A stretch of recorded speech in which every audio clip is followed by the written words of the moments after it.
Going on, everybody, man? It's your man. I'm back again with another video, guys. In this video today, it's a special Sunday, so I'm gonna do yes, last night it was UFC. It was, we had some UFC fights, and you had Alex Pereira fight with what's the name again? I forgot the name. But anyway, so he had a fight, and for those who don't know, he's a UFC champion.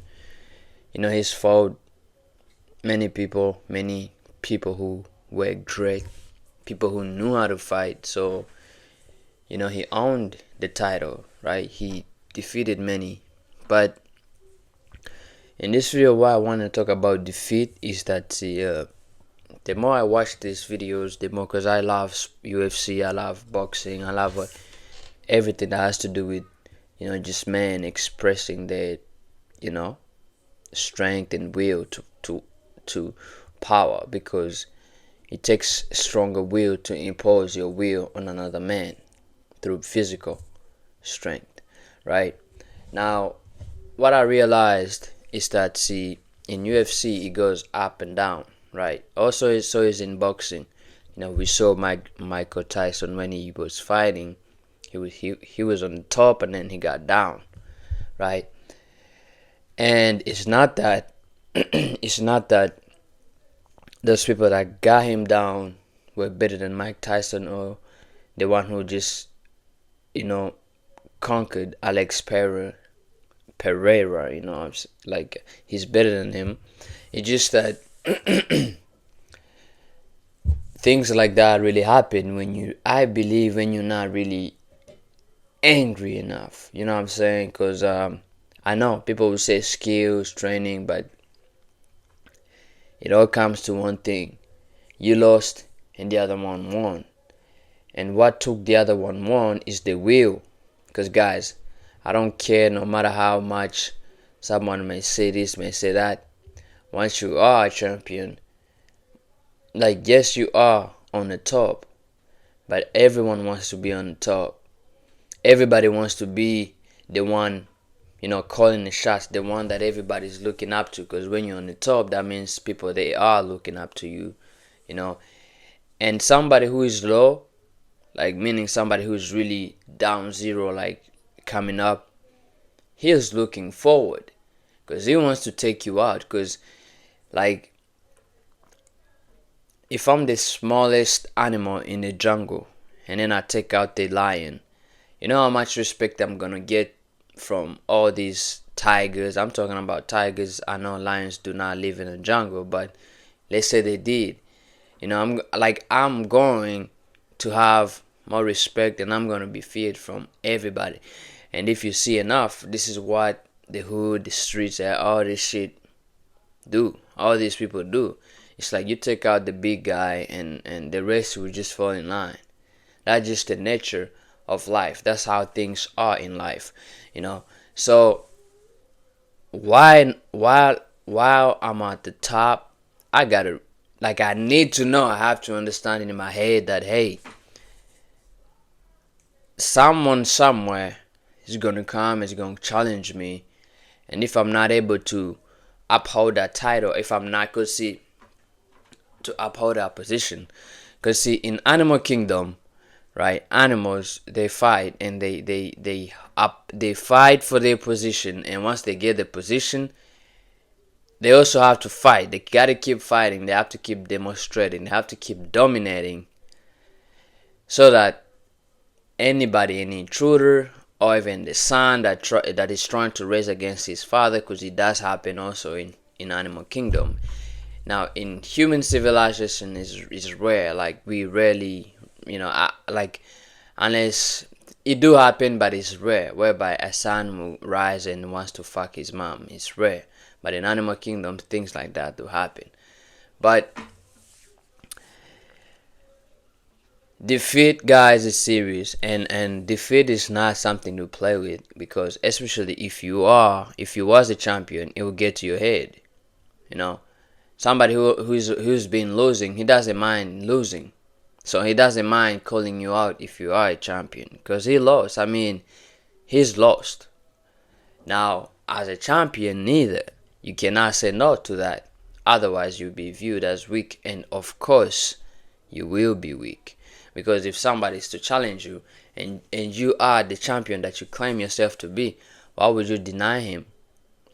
Why would you deny him unless you're scared that your title will be taken away from you and you'll be brought down to the earth, right, guys? So this is something that I've realized, that champions rise and champions fall, or either they give us the image that they are the champion, but in reality they're really not. You know what I'm saying? Because see, me, how I see strength is that it's the you have to keep on going for. You have to keep, like, you have to be obsessed with trying with being like, you have to be like, I don't know, Yujiro. You have to spend most of your life. And when I talk, guys, I always say, when I talk about strength, I'm not just talking about physical strength. I'm also not just talking about mental strength. These things are important. Don't get me wrong. We need, like, especially mental strength, you need it more than anything. But like, when I talk about strength, I'm talking about self-control. I'm talking about things you own. I'm talking about, strength comes in very, very many ways that you can imagine.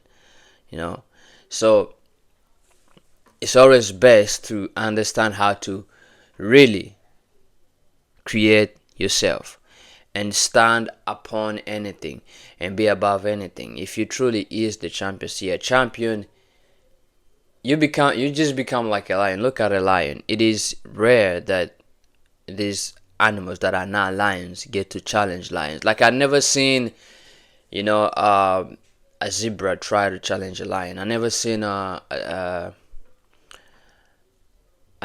like all these small like wild dogs try to challenge lions. They don't. Why? Because they know his capacity. They know, like, his source of strength. They know that he simply is a lion. He's the king, right? So they know. Now, among lions, there happens some other lions to challenge it, right?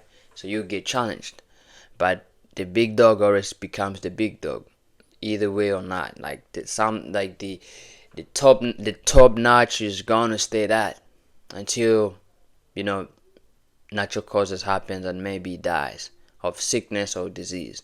But other than that, it stays on the top. So when I see fighters lose, when I say fighters rise and lose, I'm simply saying that there was not, like, that position they held, they did not deserve it anyway. Because, I mean, as a champion, you have to consistently prove that you really deserve that place, right? Meaning, you have to prove, one, to yourself, and also to those who view you as that champion. And if you do lose that, then you was never a champion. You was simply a placeholder for somebody who is worth that position to come. And that's why, like me, when I watch UFC, I don't like. Of course, I love. Don't get me wrong. Especially when I'm watching men fighting, I love it. But I just don't get super excited when somebody that is deemed to be a warrior or a champion loses, because I just understand that, hey, he was just a placeholder. Like, that was not his position. He was simply a placeholder. So defeat is not that serious to me. You know what I'm saying? But, like, you might have another opinion that I don't have. You might have a different opinion. That's why I want you to put in the comments. Like, do you really think to be a champion, you need to consistently train, consistently prove to yourself, and consistently try yourself with other people to see if you deserve this place? Or should you not even worry? Like, you shouldn't really care because things happen by luck, meaning that you can be in the octagon and the other small fighter can just by luck knock you out, and you can lose everything. Do you guys think that? If that's what you think, please leave the comments below and let me know what you're thinking. If you're new, please subscribe and like the video. The goal for this month before it ends, I'm trying to reach 100 subscribers, so please let us do that together. Alright guys, thank you for watching, and I'll show you in the next